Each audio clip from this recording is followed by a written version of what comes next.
अमृत वेला, अव्यक्त आरोहण की वेला, अव्यक्त स्थिति धारण करने की वेला। तो बाबा यही हम बच्चों में आस रखे हुए हैं कि मेरे बच्चे जल्दी जल्दी व्यक्त भाव से परे अव्यक्त निरंतर अवस्था में रहें। तो बाबा बार बार यही पूछता है कि बच्चे अपने आप को ऐसा मुझ बाप समान अव्यक्त बनाया है, क्योंकि अब घर हमें वापस चलना है। तो सब इस अव्यक्त अवस्था में रह करके, बाबा ने कहा है कि अव्यक्त अवस्था ये ऐसा जादू का मंत्र है जो हमें अलौकिक और अंतर्मुखता की स्थिति प्राप्त करा करके और संपन्न और संपूर्ण बनाकर राजयोगी सो विश्व महाराजन बनाने वाली। तो इतना सुंदर बाबा कहता है कि कभी कभी अपने दिल दर्पण में झांक करके तो देखो, क्या मेरा जीवन अर्पण में हुआ है या मैं स्नेही बना हूं, निरंतर का स्नेही बना हूं। और निरंतर स्नेही ही स्नेह के सागर से कनेक्ट होने की वजह से वो क्या खूबी होगी उसकी, सर्वस्व त्यागी होगा, सर्वंश त्यागी, सर्वस्व त्यागी। तो ब्रह्मा बाप की क्या खूबियां रही, आज्ञाकारी, वफादार, फरमानबरदार, ईमानदार और सर्वंश त्यागी, यानी अर्पण में जीवन। ये है उनका दर्पण। तो हम बच्चे ऐसा दर्पण धारण किए हुए हैं। ये बाबा हमें रोजाना शिक्षा दे रहा है कि मुझ बाप समान अव्यक्त वतनवासी बन करके रहो। तो आज के बहुत सुंदर महावाक्य हैं। ये है 17 मई 69 के, 69, 17 मई 1969। और टाइटल बहुत सुंदर है, जादू मंत्र का दर्पण। इस अव्यक्ति मिलन के मूल्य को जानते हो? अव्यक्त रूप में मिलना और व्यक्त रूप में मिलना, दोनों में फर्क है, जानते हो? ये अव्यक्ति मिलन का मूल्य ये जानते हो? अव्यक्ति मिलन का मूल्य है व्यक्त भाव को छोड़ना, तो अव्यक्त मिलन का मूल्य होगा। व्यक्त से परे अव्यक्त स्थिति में निरंतर रहना। तो ये मूल्य जो जितना देता है इस स्थिति को, व्यक्त से अव्यक्त को, उतना ही अव्यक्त अमूल्य मिलन का अनुभव करते हो। अभी हर एक अपने से पूछे कि हमने कहां तक और कितना समय दिया है। वर्तमान समय अव्यक्ति स्थिति में स्थित होने की ही आवश्यकता है। ब्रह्मा बाप अव्यक्त वतनवासी और शिव बाप अव्यक्त वतन में आते हैं। और अभी तो गुलजार दादी भी अव्यक्त वतनवासी हो गई। तो कहते हैं बच्चे अब हमसे मिलन मनाना है तो अव्यक्त वतन में आकर के अव्यक्त स्थिति से मिलन जब चाहो मिला सकते हो। तो बाबा ये कहता है लेकिन रिजल्ट क्या है? वर्तमान समय अव्यक्त स्थिति में स्थित होने की आवश्यकता है, उसकी रिजल्ट क्या है वो हर एक खुद ही जान सकता है। और एक दो के रिजल्ट को भी अच्छी रीति परख सकते हो। इसलिए अव्यक्ति स्थिति की जो आवश्यकता है उनको पूरा करना है। अव्यक्ति स्थिति की परख आप सभी के जीवन में क्या होगी वो मालूम है? बार बार रिवाइज करवा रहा बाबा निरंतर। क्या? उनके हर कर्म में एक तो अलौकिकता होगी और दूसरा हर कर्मेंद्रियों से अतीन्द्रिय सुख की महसूसता आएगी। उनके नयन चैन उनकी चलन अतीन्द्रिय सुख में हर वक्त रहेगी। तो अलौकिकता और अतीन्द्रिय सुख की झलक उनके हर कर्म में देखने में आवेगी, जिससे मालूम पड़ेगा ये अव्यक्त में होते अव्यक्त स्थिति में स्थित है।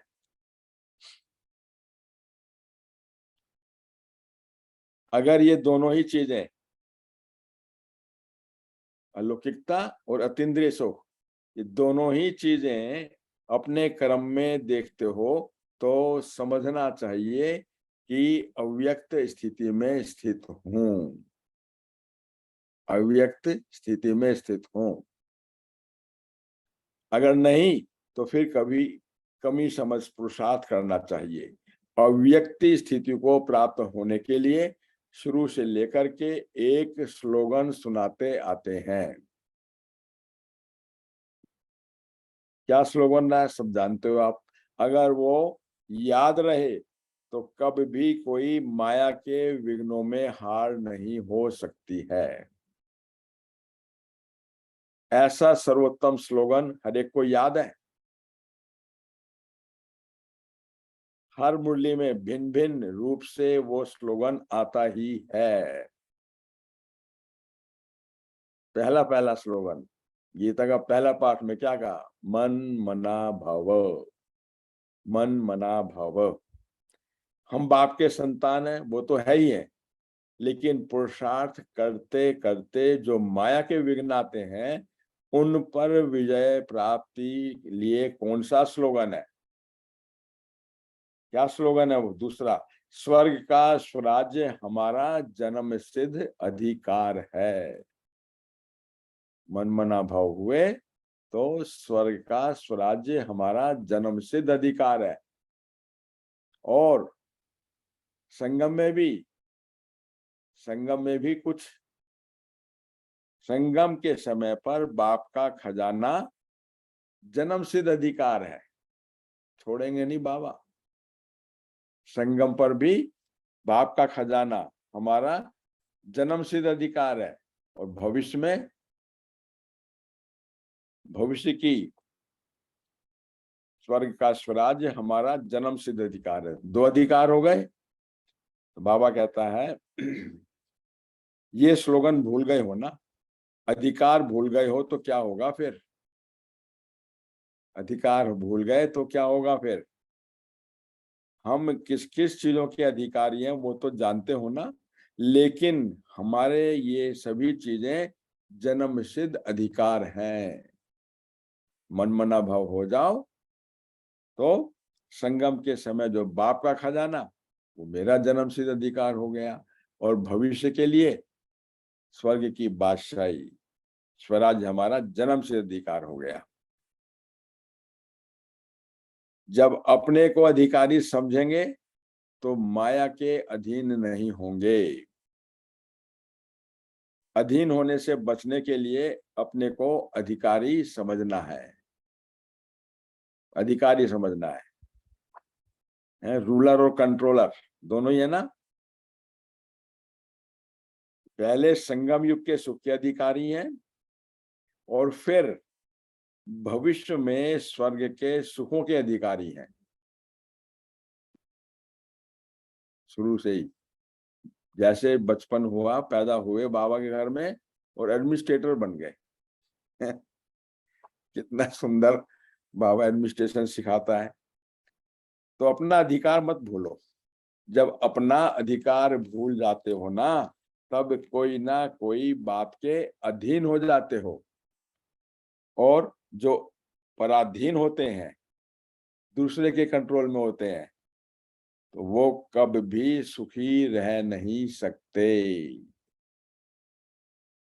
कभी भी सुख नहीं है।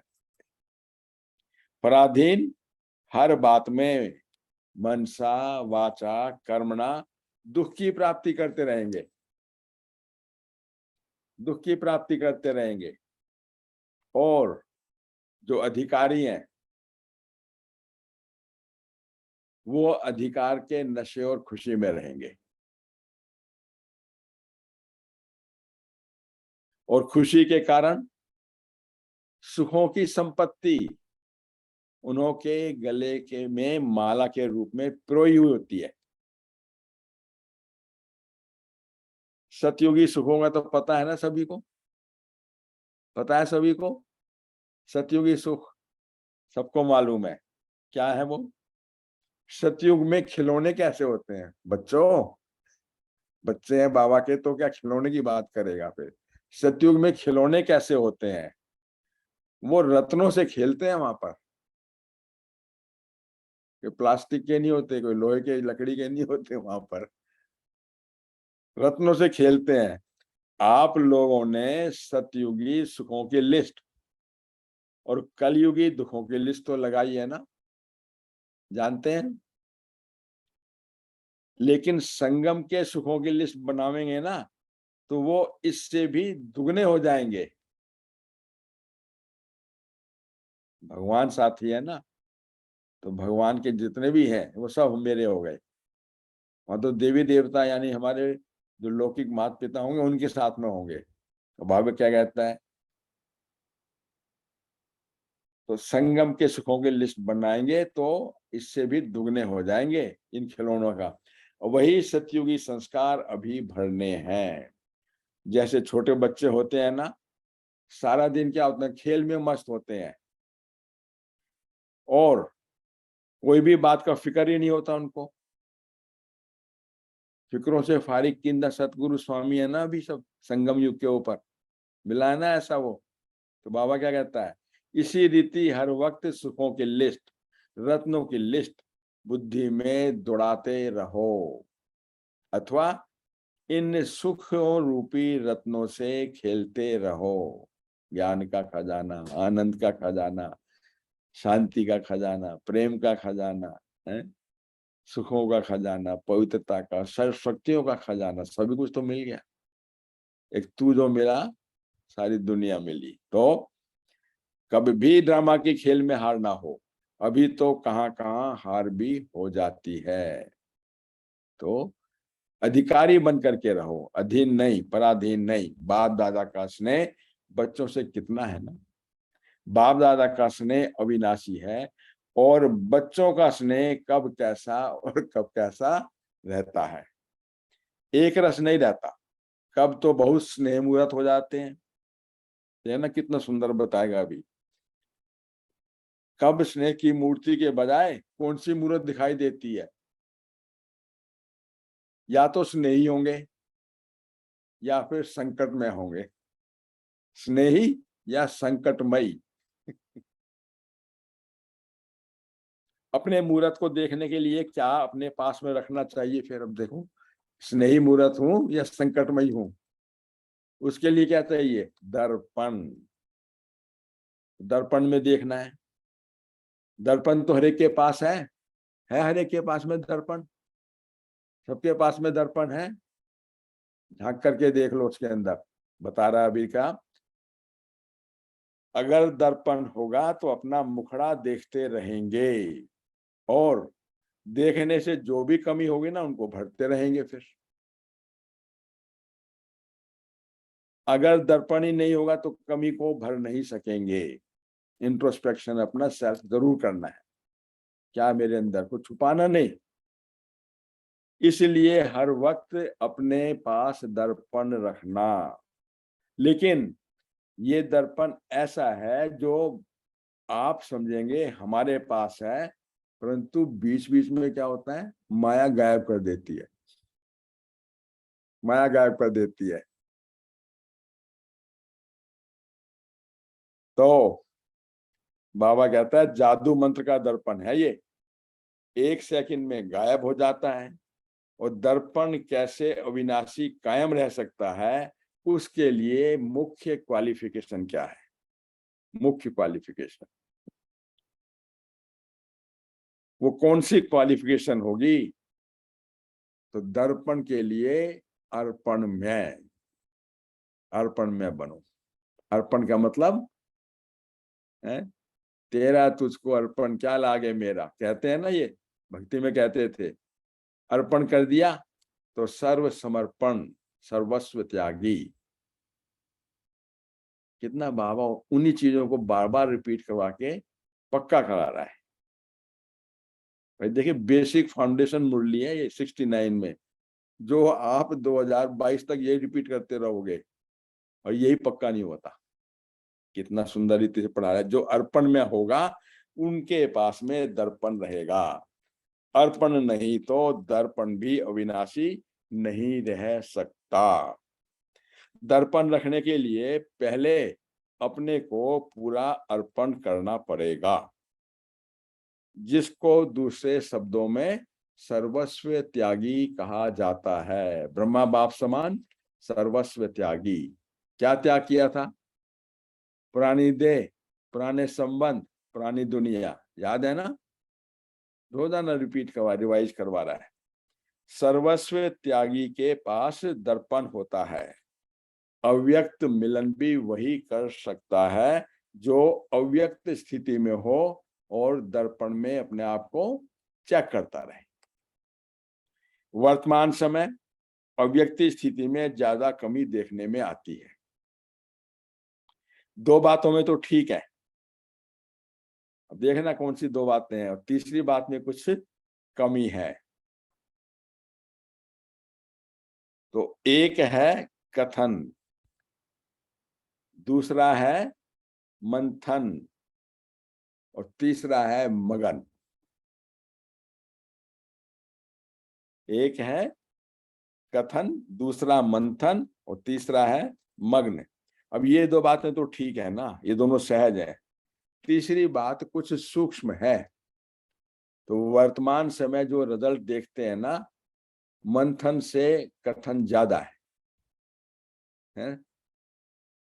बाकी तीसरी बात कौन सी है? एक होता है मंथन करना, दूसरा होता है मगन रहना। वो होती है बिल्कुल लवलीन अवस्था, लवलीन अवस्था। तो वर्तमान समय मंथन से भी ज्यादा कथन है, तो पहले नंबर उसमें विजयी है। कथन में विजयी सब बैठे हैं? नहीं। मगन में कौन कौन विजयी है? बाबा पूछता है। कथावाचक तो नहीं है ना, है मंथन करके मगन अवस्था बनाने वाले। तो बाबा क्या करता है, तो मगन अवस्था में रहना, इस अवस्था की कमी दिखाई पड़ती है, जिसको भरना है। जो मगन अवस्था में होंगे ना, उन्हों की चाल चलन से क्या देखने में आएगा, वही रिपीट करवा रहा है। अलौकिकता और अंतर्मुखता, अतीन्द्रिय सुख। अलौकिकता और अतीन्द्रिय सुख, मगन अवस्था वाले को ये गुण हर चलन से मालूम होगा। तो ये जो कमी है ना, उसे भरने का तीव्र पुरुषार्थ करना है। तीव्र पुरुषार्थ, तीव्र पुरुषार्थ, डबल तीव्र पुरुषार्थ। और कल कितना सुंदर कहा था ना, पुरुषार्थ कौन सा? ऐसा नहीं बार पुरुषार्थ गलती करते रहे, पुरुषार्थ थी बाबा कहता नहीं, एक गलती फिर दोबारा रिपीट ना हो, कहा था ना, ये याद है? बाबा ये कहता है कि पुरुषार्थी तो सभी हैं, तब तो यहाँ तक पहुंचे हो, लेकिन अभी पुरुषार्थी बनने का समय नहीं है, अभी तीव्र पुरुषार्थी बनने का समय है। बनना है तीव्र पुरुषार्थी, बनेंगे पुरुषार्थी तो क्या होगा, कहाँ पहुंच जाओगे? त्रेता में पहुंच जाओगे फिर। तो बाबा कहते हैं मंजिल से दूर रह जाओगे। अभी तीव्र पुरुषार्थी बनने का समय चल रहा है। सब फर्स्ट डिविजनर, पास भी दोनर हैं सभी, जरा चेहरे से दिखाओ तो, सभी फर्स्ट डिविजनर देखो। वाह, वेरी गुड, कितना सुंदर है। देखो बाबा कहता है मंजिल से दूर तो नहीं रहना है ना, तो इससे जितना लाभ उठाना चाहिए उतना उठाते हैं, वह नहीं। वो हर एक को अपने आप चेक करें अपने दर्पण से। इसलिए कहा है कि अपने पास हर दम दर्पण रखो, तो कमी का झट मालूम होगा, और अपने पुरुषार्थ को तीव्र करते आगे चलते रहेंगे। कितनी सुंदर इंस्ट्रक्शन बाबा ने, डायरेक्शन दे दी हम बच्चों को। तो अभी कहता है अच्छा आज तो कुमारियों की सर्विस की तिलक का दिन है, अब तिलक पे देखना। जैसे आप लोगों के म्यूजियम में ताजपोशी का चित्र दिखाया है ना, लेकिन आपकी सर्विस की तिलक के दिवस पर देखो कितनी बड़ी सभा इकट्ठी हुई है, इतनी खुशी होती है कि आपको। लेकिन ये याद रखना, जितने सभी के आगे तिलक लगा रहे हो ना, इतने सभी आप सभी को देखेंगे। सभी के बीच में तिलक लग रहा है, अपने आप को इमर्स कर लो। तो ये नहीं भूलना, इतना हिम्मतवान बनना है, इस तिलक की लाज रखनी है। विजय श्री का तिलक, कल्प कल्प की विजयी आत्मा, कभी हताश निराश उदास नहीं होना। कल्प कल्प के विजयी हूं मैं, तो संगम युग पर विजय का तिलक, जिम्मेवारी का ताज पहना हुआ है। तिलक की लाज माना ब्राह्मण कुल की लाज। ब्राह्मण कुल की मर्यादा क्या है सुनाया ना, जो ऐसे पुरुषोत्तम बनने के हिम्मत वाले हैं वो तिलक लगा सकते हैं, जो पुरुषोत्तम। तो ये तिलक साधारण नहीं है, वहां भी इतनी सारी सभा देखेगी। आप सभी ब्राह्मण इकट्ठे हुए हो कन्याओं की सर्विस के तिलक पर, तो सर्विस करने वालों को एक विशेष गुण का अटेंशन रखना पड़ता है। जो ऑलराउंड सर्विस करने वाले होते हैं ना, उन्हों को विशेष इस बात पर ध्यान रखना है कि कैसी भी स्थिति हो, लेकिन अपनी स्थिति एक रस हो। सुन रहे थे ना अमृत वेले योग में, एकाग्रता, एकांतवासी, एक रस, तो तब ऑलराउंडर सर्विस की सफलता मिलेगी। तो बाबा फिर कहता है कि अभी तो तिलक लग गया, तो मीठा मुख भी कराना है, मुख भी मीठा कराना है। अच्छा, आज सभी से नैनों के द्वारा मुलाकात कर ली, तो बच्चों को कैसे संकल्पों से बिल्कुल दूर कर दिया। 18 जनवरी, और देखो कहां लेकर के आ गया, मई के अंदर 69 में सब ने अव्यक्त स्थिति में ले आया बाबा। दूर हो तो वे भी यथा योग्य तथा शक्ति बाप दादा के नजदीक है ही है। तो क्या कह सकते हैं कोई किसी को भी, ब्रह्मा बाबा तो अव्यक्त हो गया कहाँ हो, हम साथ साथ हैं उसके। अब ये भल कोई कितना भी दूर बैठा हो, लेकिन अपने स्नेह से बाप दादा के नैनों में समाया है। इसलिए नूरे रत्न कहते हैं, बाप दादा के नैनों में समाये हुए नूरे रत्न। नूरे रत्नों से आज नैनों की मुलाकात कर रहे हैं। नैन मुलाकात सामने है ना, सब सामने बैठे। देखो बाबा, बाबा कहता है साकार में समय प्रति समय ये सूचना तो मिलती ही रही है ना। क्या बच्चों, ऐसा समय आएगा जो सिर्फ दूर से ही मुलाकात हो सकेगी। देखा हमने तो वो समय सब देखा, कैसे हम रूबरू मुलाकात करते थे, कैसे इंडिविजुअल मुलाकात होती थी, परिवार के साथ मुलाकात होती थी, सेंटर के पूरे सेंटर के साथ मुलाकात होती थी, दिल्ली जोन वालों के साथ मुलाकात होती थी ऐसे। और फिर बाद में तो जाए बाबा बिल्कुल उपराम होकर के दूर से दृष्टि लो, और वो भी हो गया। अब कहने अब मिलन मिलाना तो व्यक्ति में आ जाओ बस, और कोई वो नहीं है। कैसे वो चेंज हुआ है। तो बाबा कहते हैं साकार में समय प्रति समय ये सूचना तो मिलती ही रही है ना, बच्चों को ऐसा समय आएगा जो सिर्फ दूर से ही मुलाकात हो सकेगी। अब ऐसा समय देख रहे हैं ना, सभी की दिल होती है कि बाप और बाप दादा की भी दिल होती है, लेकिन वो समय अब बदल रहा है। समय के साथ वो मिलन का सौभाग्य भी अब नहीं रहा है। इसलिए अब अव्यक्ति रूप से ही सभी से मुलाकात कर रहे हैं।